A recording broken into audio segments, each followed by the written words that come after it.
Saya ketemu Yesus secara pribadi umur 20 tahun. Saya lagi menyembah Tuhan. Saya pasang setiap hari saya nyembah. Saya jadi gila. Sebelum lanjut, jangan lupa untuk subscribe channel ini. Terima kasih. Selamat datang di Sudut Pandang Kristen. Sudut pandang kali ini akan membahas tentang kehidupan artis pria, yaitu Zack Lee.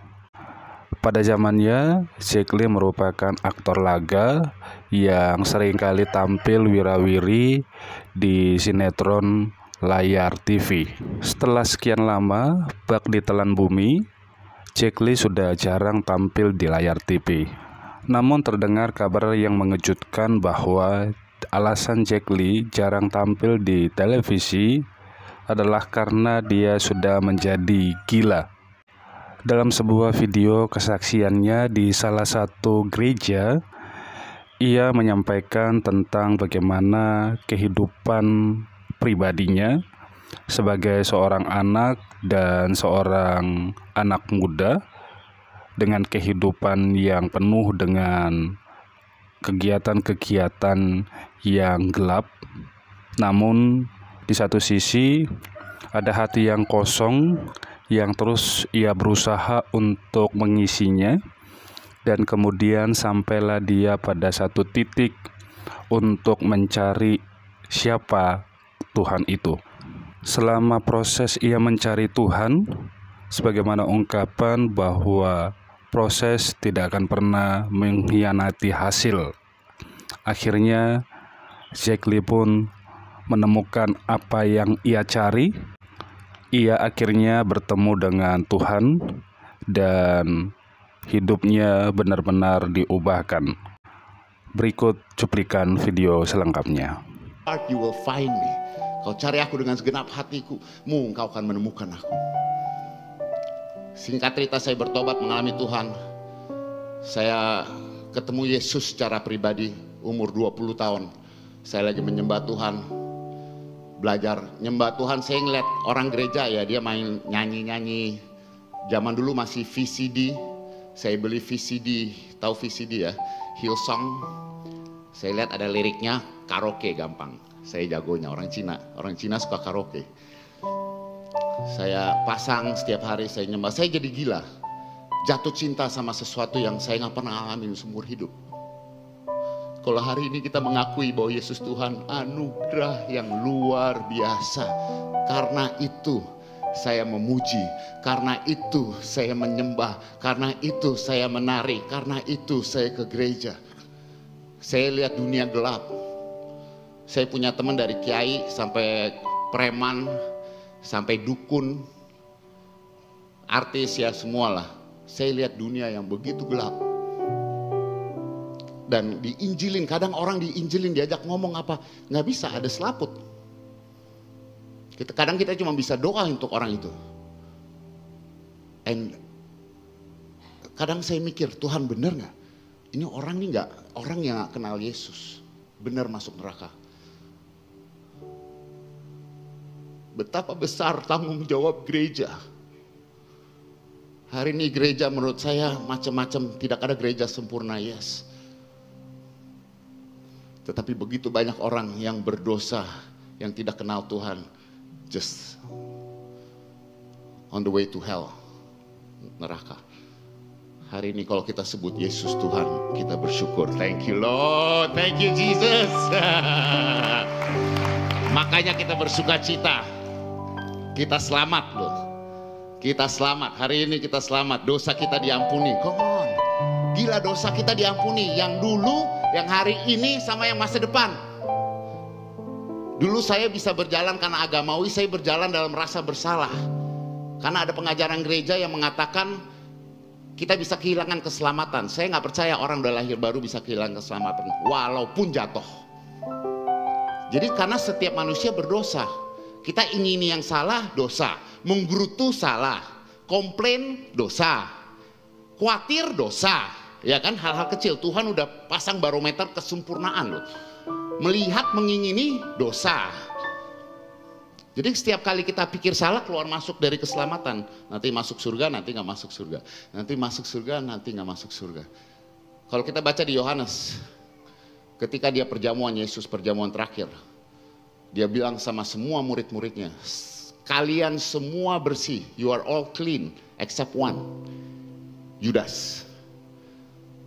Di firman-firman berikutnya dia ngomong sama Petrus, sebelum ayam berkokok engkau akan menolak aku. Dia tahu Petrus akan menolak, tapi Tuhan bilang you are all clean, termasuk Petrus. Karena Petrus tetap datang, tetap bertobat, tetap menjerit. Beda sama Yudas. Yudas murtad. Saya lagi menyembah pakai VCD, nyanyi karaoke, merem. Tiba-tiba saya ngerasain pintu saya terbuka, ada angin. Pas saya buka mata, saya periksa, saya mau kunci, ternyata udah saya kunci. Ketika saya balik lagi merem, pintu saya terbuka lagi. Dekat pintu tuh cuma nih seginilah speaker nih. I can feel ada angin. Tapi angin sepoi-sepoi, anginnya tuh angin damai. It's different from the wind. Kadang saya suka menyembah Tuhan dalam alam karena ketika angin datang, I know it's God. Karena Tuhan begitu dekat. Ketika kita terus berintim sama Tuhan, saya cuma bilang Tuhan, and I know a wind come, boom, I know it's God. Because nature worships God. Alam itu menyembah Tuhan. Cuman manusia yang punya free will, menyembah atau tidak menyembah. Makanya kalau Anda menyembah Tuhan, itu keputusan yang luar biasa karena kita diberi kehendak bebas. Nature dalam semua kenaturalannya, dalam semua fungsinya, kenapa mereka diciptakan, mereka menyembah Tuhan. Burung bercicit, pohon bertumbuh, they are worshiping God. Everything's made through God. Everything's worship. Ini molekul, partikel, semua ini menyembah Tuhan. They are praising God. Itu pintu terbuka, saya tetap merem karena saya tahu ini aneh, udah saya kunci. Itu angin damainya masuk nih, anginnya beda, bukan angin biasa tapi angin damai. Nah damainya sampai masuk ke hati, saya bilang ini damai. Tiba-tiba saya dapat penglihatan terbuka, jadi saya merem tuh kayak nonton film. Saya orang film kan, jadi kayak nonton film, vup, seumur hidup saya nggak pernah ngerasain. Nonton film, saya ada di kamar, saya lihat kamar saya, pintu terbuka, itu hadirat terangnya bukan main, tapi terangnya nggak silo. Terangnya tuh putih, tapi sparkling, tapi just the presence. Tiba-tiba saya cuma sujud, saya nggak bisa ngapa-ngapain karena saya cuma bisa nangis. Hadirat Tuhan begitu luar biasa, cinta dan damai yang begitu luar biasa. Tiba-tiba berdiri satu orang di situ, wajahnya yang membawa silau itu, terangnya, wajahnya begitu terang. Saya nggak bisa lihat wajahnya karena begitu terang. Sampai hari ini kalau saya merem saya bisa lihat. But in my spirit, di dalam roh saya tahu itu Yesus. Dia nggak maju, dia nggak mundur, dia cuma berdiri di situ, berdiri depan pintu. Tapi saya sujud, itu dia kayak ngerangkul aku dengan hadiratnya yang luar biasa. Yesus hidup sayang. Terungkap sudah bahwa artis Jack Lee jarang tampil wirawiri di layar TV adalah karena perjumpaan dia dengan Tuhan. Itulah panggilan Tuhan yang dialami oleh Jack Lee yang tidak dapat ia tolak. Dengan kekuatan apapun berusaha untuk menolaknya. Pada akhirnya ia sujud tersungkur sebagai bukti penyerahan hidupnya. Hanya Tuhan yang berdaulat atas hidup manusia. Ketika Tuhan memanggil, manusia tidak memiliki kuasa untuk menolaknya, meskipun manusia dengan akalnya berusaha untuk berargumentasi dengan Tuhan. Kerinduan yang besar yang hadir di dalam kehidupan Jack Lee untuk mencari Tuhan, dan pada saat ia menemukannya, ada hal yang mengharu-birukan hatinya, yaitu hadirat Tuhan yang begitu luar biasa mencengkram, memenuhi seluruh kehidupan dari Jack Lee. Sesuatu yang tidak pernah dia rasakan, sekalipun dari apa yang ia miliki, ketenaran dan lain sebagainya. Hanya hadirat Tuhan yang bisa memberikan kepuasan, sehingga itu merupakan momen yang tidak bisa ia lupakan, dan ia terus ingin menyembah dan mencari hadirat Tuhan.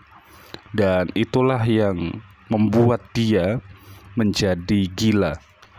Keputusan Zack Lee untuk absen di dunia entertain adalah karena ia telah menjadi gila gara-gara begitu nikmatnya hadirat Tuhan, dan kemudian dia ingin selalu membagikan tentang perjumpaannya dengan Tuhan di dalam pelayanan, dimanapun kesempatan yang Tuhan buka bagi dia untuk bisa membagikan pengalaman perjumpaan yang indah dengan Tuhan.